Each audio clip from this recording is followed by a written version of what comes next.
வாங்க வணக்கம். இன்றைக்கி புதினா பொடி எப்படி செய்கிறதுன்னு பார்க்கலாம். ஒரு கட்டு புதினாவை கீரையை கிள்ளிக்கிட்டு அதை நல்லா அலசிட்டு ஒரு காட்டன் துணியில் ஃபேன் காற்றுல ஈரம் போகிற அளவுக்கு உணர்த்திக்குங்க.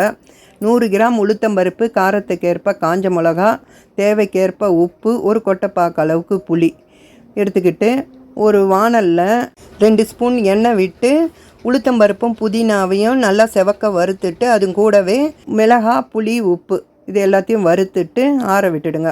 எல்லாமே நல்லா ஆறின பிறகு மிக்ஸி ஜாரில் முதல்ல உப்பு, புளி, மிளகாய் இதை சேர்த்து நல்லா அரைச்சிட்டு அதுக்கப்புறம் உளுத்தம்பருப்பும் புதினாவும் போட்டு நல்லா நைஸாக அரைச்சி எடுத்திங்கன்னா புதினா பொடி ரெடி.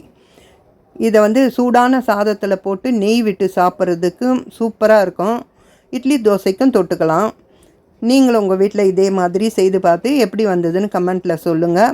தேங்க்ஸ் ஃபார் வாட்சிங். சப்ஸ்கிரைப் பண்ணுங்கள், லைக் பண்ணுங்கள், ஷேர் பண்ணுங்கள்.